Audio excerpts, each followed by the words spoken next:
Morning to every Deltan and all those living in Delta states. I want to use this opportunity to appreciate all Deltans and non-Deltans living in Delta state for the cooperation thus far. We are on day 8 of the lockdown, and I know that a lot of our people have been cooperating with the directive of government. Unfortunately, a few persons have tended to disobey orders, and I want to urge every Deltan from today onwards until the 14th day to please, for the sake of everyone, for the sake of humanity, to please obey the orders of government. Otherwise, you'll be caught up with the arm of the law. The lockdown order was given because it was necessary. It is also lawful because I've already signed into law a regulation which empowers us to take action against those who would disobey the lockdown order. But I want every Deltan to appreciate that it is for the public good. And for all Deltans who have cooperated with us and have sent messages of encouragement, I want to thank them. Delta State recorded its incident case yesterday, the 7th of April, 2020. That case is already been moved into one of our 4 management centers. And we have already started the process of contact tracing. I want to assure all Deltans that our health staff have received the best of training. They are in good spirit and ready to go. And I also want to use this opportunity to appeal to all Deltans to pray for our health staff and to support them to succeed. For those of us that have been watching the television, we can see that a lot is being done by other countries to encourage the health staff.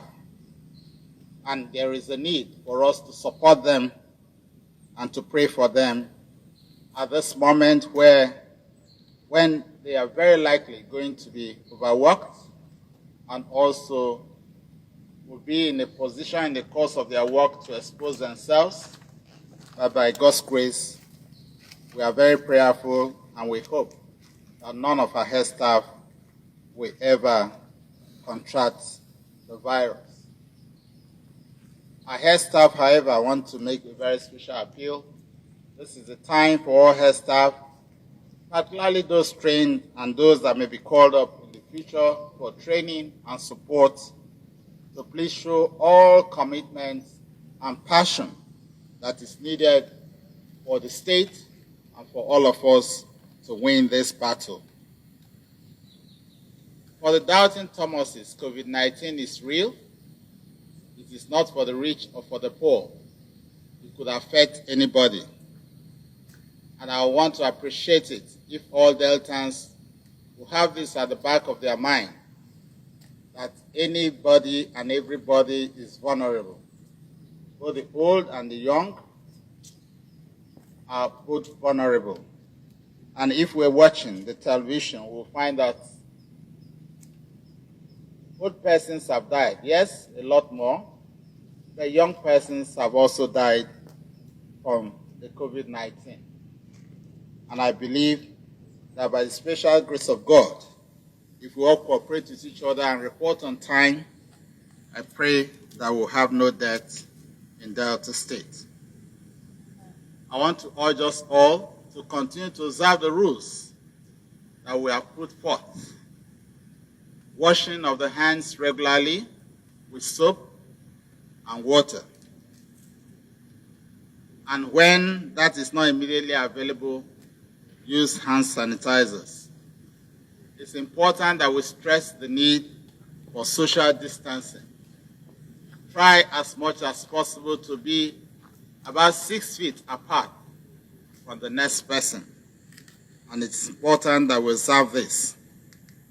We must try to refrain from using our hands unwashed hands to touch the eyes, the mouth, or the nose, because it's an easy way. If your hand is already infected, it's an easy way of getting the virus into your system. For those who have cough, please stay at home. And if you need to cough, cough into your bended elbow. And if you cannot do that, get a piece of tissue and then cough closing your mouth, but that tissue must immediately be discarded and your hands must be washed.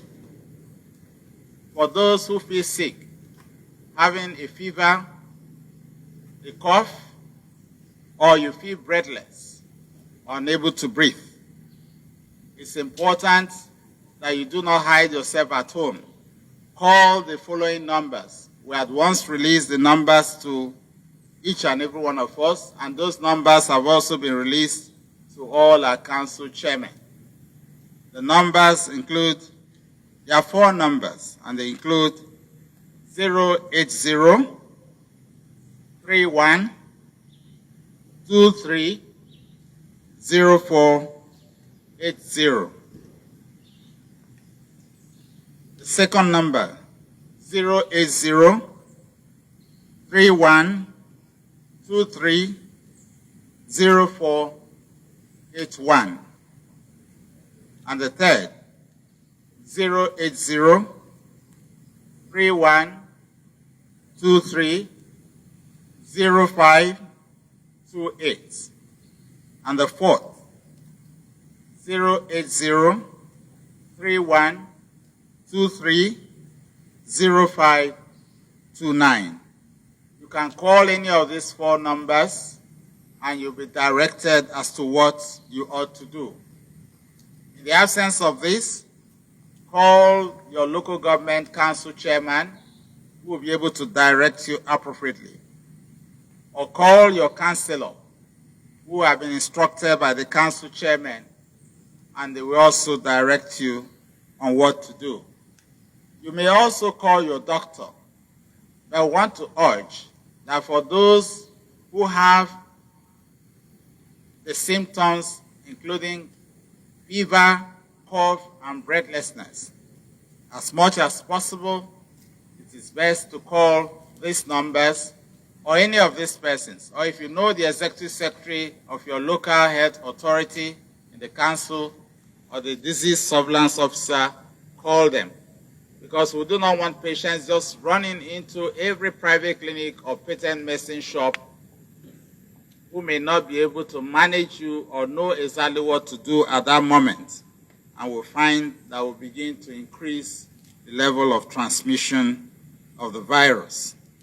I want to also urge all private clinics, when you see any case that has these symptoms, please contact the numbers that have so been called, or contact the Commissioner of Health, or the local government council chairman, or the disease surveillance officer, or the executive secretary in charge of the local health authorities. There is a process for management, there's a process for notification, and it is actually unlawful for any private hospital or public hospital to have a case or a case that looks like that of COVID and decides to probably keep quiet over it or to hide it. It is unlawful to so do. You must communicate the appropriate authorities. The use of face masks. I want to encourage Deltans on the use of face masks. Yes, a lot of arguments have been going on about this, but there is also a lot of support from the various countries that have had several cases of the COVID-19, and in the course of management, these countries have found that use of face masks would likely limit the transmission and reduce the transmission chain. Delta states We are already in the process of producing face masks for our people, and when produced in the next few days, we will progress to distribute the face masks to our people free of charge. We're also in the process of, and we have actually started a food bank. By the grace of God, in the next few days, when we have been able to get enough, we will be moving the food banks to support our people in the various villages, towns, and wards of the state. I want to thank all Deltans that have made contributions thus far. There are 3 bank accounts that have been opened for those who want to support our activities as a state concerning the COVID-19. And it is my prayer that as many that think they need to support the less privileged, please do make your contributions, whether big or small. Nothing is too small and nothing is too big. I must truly thank our people who have made a lot of commitment and those who have already fulfilled their commitments, a lot of Deltans. And very soon, we'll be publishing the names of all those who have supported us in the course of raising the food bank. I want to also make our people realize that COVID-19 infection is not a death sentence. Obviously not a death sentence. A lot more people survive than those who die from it. And therefore, there's a need for cooperation. There is a need for us to support each other by keeping to the rules that have been set out. However, the fact that it's not a death sentence does not mean that we'll take it carelessly and then continue to go against the rules that we have all set for ourselves. When you're asked to do something, it's not just because it is to protect yourself, it is also for the fact that we need you to protect your loved ones, or the fact that we need you to protect every other person, apart from protecting yourself. We are working in unison for ourselves, for all Deltans, for Nigeria, and for the world at large. We must try to cooperate with ourselves in order to be able to effectively combat this virus and for us to be able to stop the chain of transmission. I also want at this stage to appeal to our people to stop all forms of rumor mongering. A lot of things are in the social media, and it is unfair when we go out to the social media to put up things that we know within our hearts that are not true.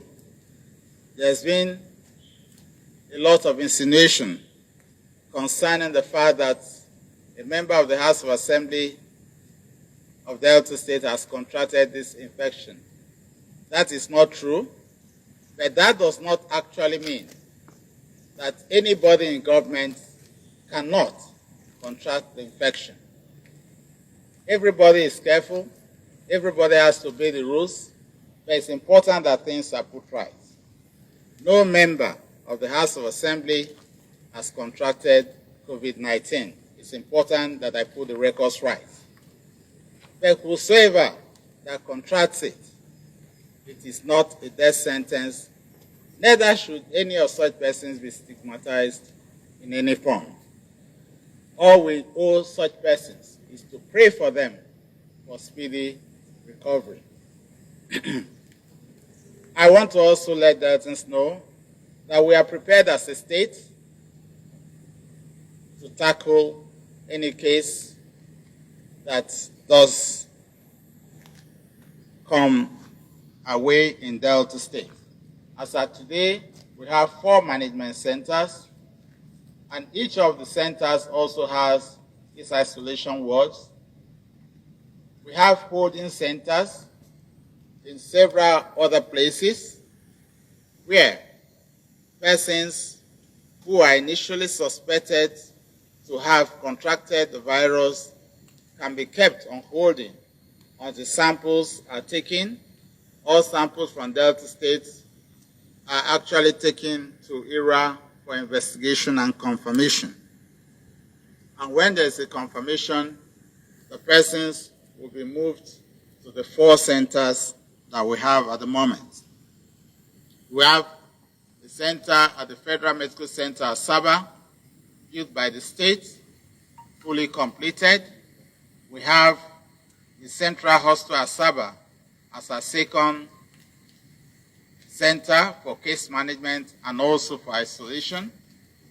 Ogara Teaching Hospital, a part of it has been dedicated, not within the main hospital, but outside the major building in the hospital. A part of it has been dedicated for case management and for isolation. And the 4th center is at the Warri Central Hospital. All those that need to be trained, both doctors, nurses, laboratory scientists, drivers, cleaners, and all other persons that will be needed in the case management, including pharmacists, have been trained. And if need arises, we'll train more persons. I want to urge us to please stay at home as has been ordered in the first 14 days.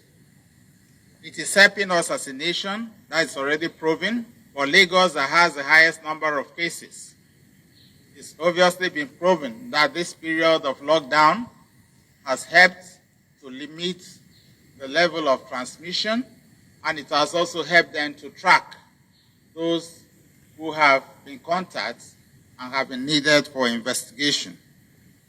And obviously, the world over, the stay-at-home order has obviously helped in the management of cases and in the tracking of contacts. The lockdown is not only happening in Delta State or in Nigeria, it is happening in many parts of the world.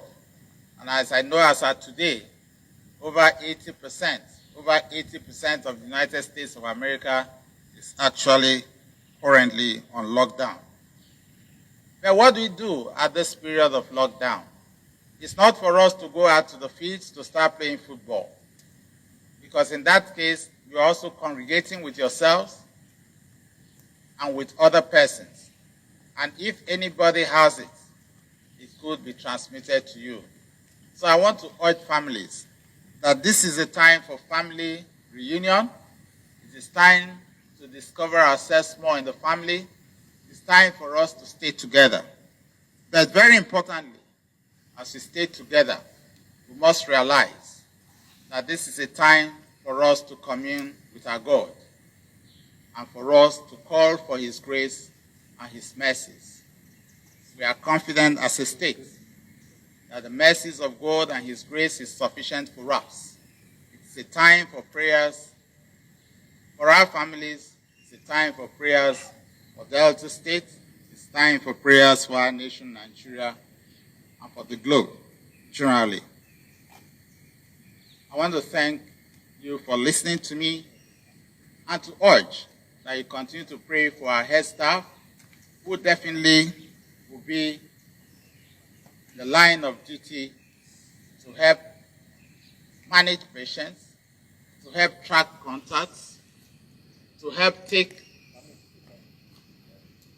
the necessary swabs that will need to be taken for investigation, for the drivers that will take samples all the way to ERA Specialist Hospital, and for all others who will be involved in either the case management or in the isolation centers.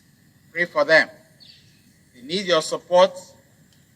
They need your prayers.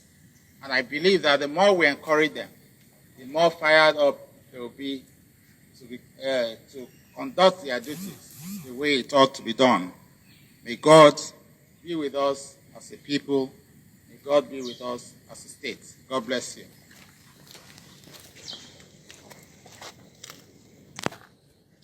Any questions? Yes, sir. Yes. Your Excellency, you have already admitted and as NCDC confirmed the state to have recorded one case of COVID-19. Can you throw more light to us, in as much as we wouldn't want to know the name of the person? I mean, how the person came into the state because we locked down the state. Did the person at any time traveled out of the state? Secondly, Your Excellency, do you have intention of extending the 14-day lockdown with this new development? In the first instance, the person in question has been in Delta State for some weeks, so he did not just come in from another state during the course of the lockdown. At the moment, we are doing our tracking. We are getting more information on the incident case. And when we have more information, we'll be able to communicate to the state. But it is only the right of that person to be able to publicly tell us that I am infected. It is not for me to release the name. It is for me to pass information that needs to be passed to Deltans. But the person did not come from another state. He has been within the state in the last few weeks. Secondly, on the issue of whether there will be extension of the lockdown or not, we are not working in isolation. We're talking with ourselves. You are aware that Mr. President, in his broadcast, caused a lockdown in 3 states. All other states have done it on their own, believing and trusting that that will help to manage the level of transmission of the virus. At the moment, we're still talking with ourselves. We are talking with the Nigerian Center for Disease Control. I also know that tomorrow we have a meeting of the governors, this time not in physical but through teleconferencing. We have had 3 meetings of such already, and we have another meeting tomorrow. We'll be able to share ideas and know the way forward. But the next set of actions will only be determined by the advice offered by the Center for Disease Control and the Presidential Task Force for COVID-19. So we're sharing ideas with ourselves and we'll do what is best for the state.